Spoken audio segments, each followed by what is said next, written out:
سانحہ سہوال کے حوالے سے سوالات اٹھ رہے ہیں اور وہ سوالات پنجاب حکومت پر اٹھتے رہے ہیں۔ کل بھی جب یہ بات کہی گئی کہ ذیشان کے حوالے سے انٹیلیجنس اطلاعات درست تھیں، وہ آپریشن درست تھا، تو بھی سوالات اٹھ رہے تھے، اور آج صحافیوں کو بلا کر ایڈیشنل ہوم سیکرٹری نے باقاعدہ طور پر بریف کیا۔ کس حد تک وہ کنونس کر پائے یہ معاملہ ہم آپ کے سامنے رکھیں گے۔ ساتھ ہی آج مطالبہ ہو گیا ہے نون لیگ کی طرف سے، اور یہ کہہ کر مطالبہ ہوا ہے کہ جو منطق تھی تحریک انصاف کی، جس طریقے سے وہ استعفے مانگتے تھے وزیر اعظم سے اور وزیر اعلیٰ سے، اس طریقے سے وہ بھی مستعفی ہوں۔ شہباز شریف صاحب نے آج اسمبلی میں مطالبہ کیا کہا دیکھ۔ رانا ثناء اللہ صاحب نے بھی یہ مطالبہ پہلے کر دیا، اب شہباز شریف صاحب نے اسمبلی کے فلور پر کر دیا، حالانکہ 2 دن پہلے شہباز شریف نے کیا کہا تھا یہ ذرا دیکھیے۔ اب 2 دن بعد انہی کی منطق کہہ رہے ہیں جو آپ کیا کرتے تھے، استعفیٰ دیں۔ رانا ثناء اللہ صاحب ہمارے ساتھ موجود ہیں۔ رانا ثناء اللہ صاحب بہت شکریہ۔ رانا صاحب ظاہر افسوسناک واقعہ ہے، ایسے واقعات کے نتیجے میں بالکل صحیح تحقیقات بھی ہوں، ریفارمز بھی ہوں، آئندہ اس طریقے سے انکاؤنٹرز نہ ہوں۔ بطور اپوزیشن آپ کا یہ فوکس کیوں نہیں ہے؟ آپ تو کہتے تھے وہ سیاست نہیں کریں گے جو تحریک انصاف کرتی تھی، 2 دن پہلے بھی کہا کہ آپ کی طرح کی سیاست نہیں کریں گے، دھرنے استعفوں کی سیاست نہیں کریں گے، اب آپ استعفے مانگ رہے ہیں، وہی کام کر رہے ہیں۔ دیکھیں شاہ زیب، یہ جو واقعہ ہوا اس میں کوئی شک نہیں کہ یہ بہت ظلم ہوا اور بڑا ہی یہ خوفناک اور صفاقانہ واقعہ ہے، لیکن اس کے بعد جو ہوا وہ تو اس سے بھی بڑھ کے ہے۔ آپ یہ دیکھیں کہ وہ 4 لوگ بے گناہ ناحق جب ان کو ہلاک کر دیا گیا تو اس کے فوراً بعد جو ہے وہ ایک منسٹر نے کہا کہ جی 4 دہشت گرد جو ہے وہ مارے گئے ہیں، ان کا داعش سے جو ہے وہ تعلق ثابت ہو گیا ہے۔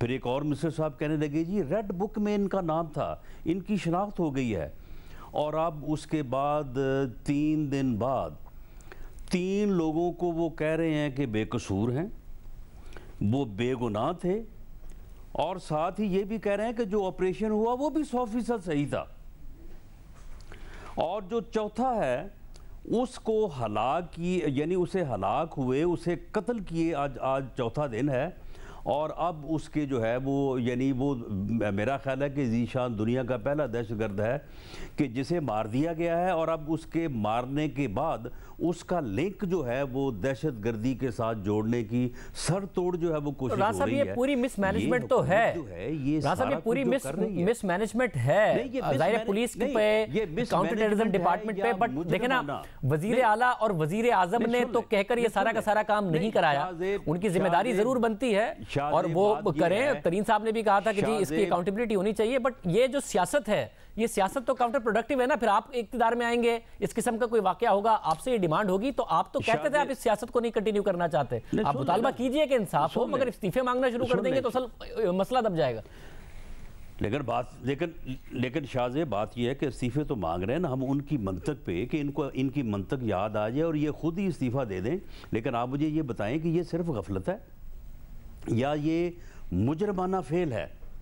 ذمہ دارانوں کو، اصل جو کلپرٹس ہیں جنہوں نے موقع پہ آپریٹ کیا یا جنہوں نے پیچھے سے جو ہے وہ آپریٹ کیا، ان کو بچانے کی یہ ایف آئی آر نمبر جو 33/19 درج ہوئی ہے، آپ مجھے یہ بتائیں کہ وہ ایف آئی آر درج ہوئی ہے 20 تاریخ کو 11 بجے دن، اور 19 تاریخ کو شام 5 بجے وزیر اعظم کے حکم پہ تمام ملزمان کو گرفتار کر لیا گیا، اور اس بات کی تصدیق کی چیف منسٹر عثمان بزدار نے، اور اگلے دن ایف آئی آر درج کر رہے ہیں نامعلوم ملزموں کے خلاف۔ یعنی ملزم آپ کے پاس ہیں، آپ نے گرفتار کر لیے ہیں، پوری دنیا کو بتا دیا ہے، اب آپ کہہ رہے ہیں کہ نامعلوم ملزموں کے خلاف مینجمنٹ ہے، اکاؤنٹیبلٹی کا مطالبہ کیجئے، ریفارمز کا مطالبہ کیجئے، جو پولیس ریفارمز کی بات کرتے ہیں وہ انہیں یاد دلائیے۔ استعفے آپ نے شروع کر دیے تو بس سیاست ہی ہو جائے گی، ملک میں بہتری کوئی آئے گی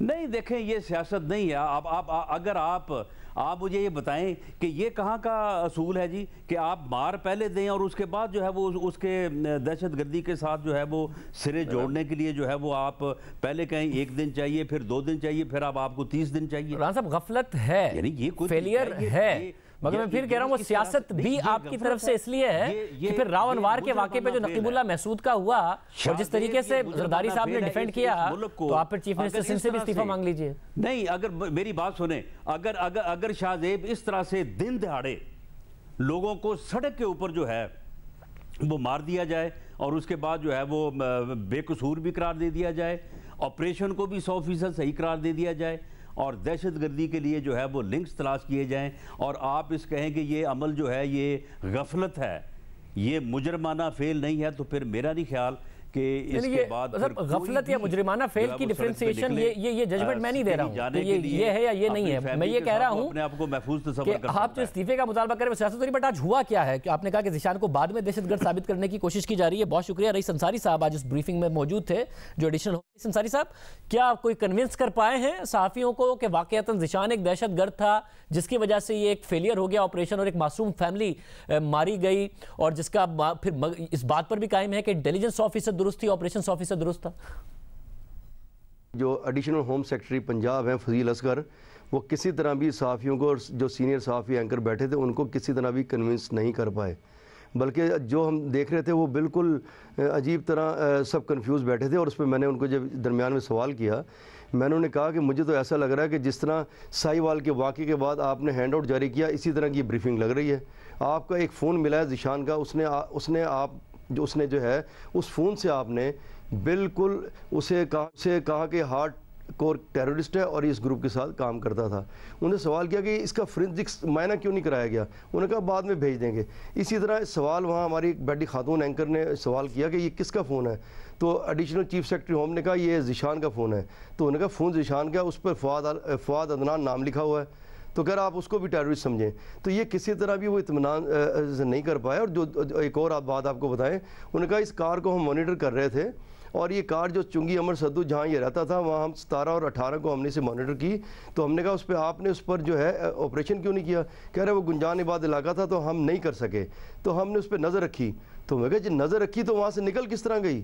اور انہیں اس وقت پتہ لگا 19 تاریخ کو جب یہ مانگا کراس کی، اور انہوں نے کہا کہ جب یہ مانگا کراس کی ہے تو پھر 45 منٹ کے بعد CTD کو پتہ لگا، اور انٹیلیجنس کے ادارے جو ساتھ تھے وہ کام کر رہے تھے، تو پھر ہمیں جا کے اس کو ہم نے کارڈن آف وہاں کیا. لیکن کیونکہ یہ جو آپریشن تھا یہ ہمارا یہ منصوبہ بندی ٹھیک نہیں تھی اور اس میں یہ کام خراب ہو گیا.